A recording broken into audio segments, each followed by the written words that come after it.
আসছিল ওখান থেকে, না আমি যাচ্ছিলাম, এই যে যাচ্ছিল ওখানে কালীচক যে যাচ্ছিল। দাদা আপনার নাম কি? সুধাংশু ঘোষ। আপনি ঘোষ। আর এখানে একটা এটা গাড়ি দেখেন মেরেছে, আর দাদার পুরো হাতে মেরে পুরো আর পুরো মাথায় এমন করে মেরেছে, পুরো বডিতে প্রচুর পরিমাণে মেরেছে। এখানে একটা শিবের ছবি ছিল, পুরো শিবের ছবি গাড়ি সমেত পুরো মেরেছে, আর দাদাকেও পুরো মেরেছে।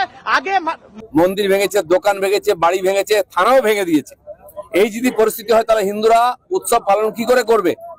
আর পুলিশ, এই পার্টির প্রশাসন হিন্দুদের সহযোগিতা করবে না। সেই জন্য বাধ্য হয়ে আজকে আমরা এখানে নেমেছি। প্রত্যেক ইয়ের সঙ্গে, শোভাযাত্রার সঙ্গে আখাড়া থাকবে। হিন্দু যুবকরা লাঠি নিয়ে বেরোবে। তাদের নিজের ধর্ম, সংস্কৃতি এবং জীবনের রক্ষার দায়িত্ব হিন্দু সমাজকে তুলে নিতে হবে।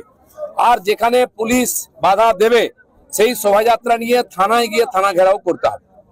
রামনবমীতে 1 কোটি হিন্দুদের পথে না হবে এমনটাই টার্গেট। 1 কোটির বেশি হিন্দু নামবে। যে পরিস্থিতি হচ্ছে, হিন্দুরা আজকে চাইছে রাস্তায় নেমে প্রতিবাদ করতে।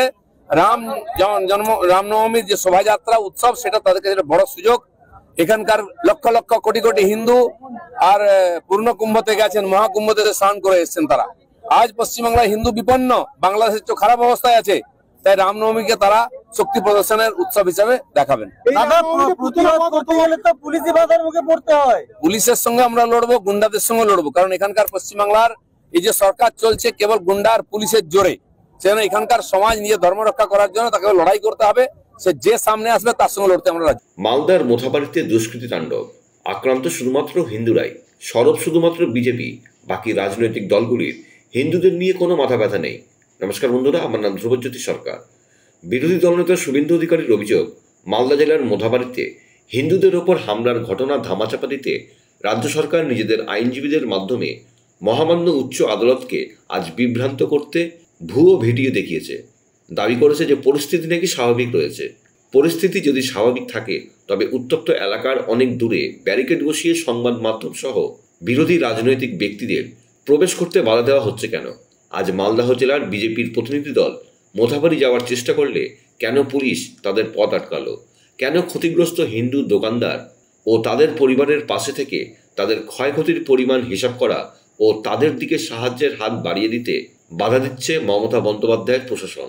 এলাকাতে ভারতীয় ন্যায় সংহিতার 163 নম্বর ধারা বলবৎ করা হয়েছে কেন?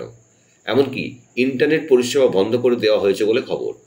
এই সকল ঘটনা থেকে প্রমাণিত হয় যে পরিস্থিতি উত্তপ্ত ও মমতা সরকার জেনে বুঝে আক্রান্ত হিন্দুদের বিচ্ছিন্ন করে রাখতে চাইছে, যাতে সত্য প্রকাশিত না হয়ে যায়।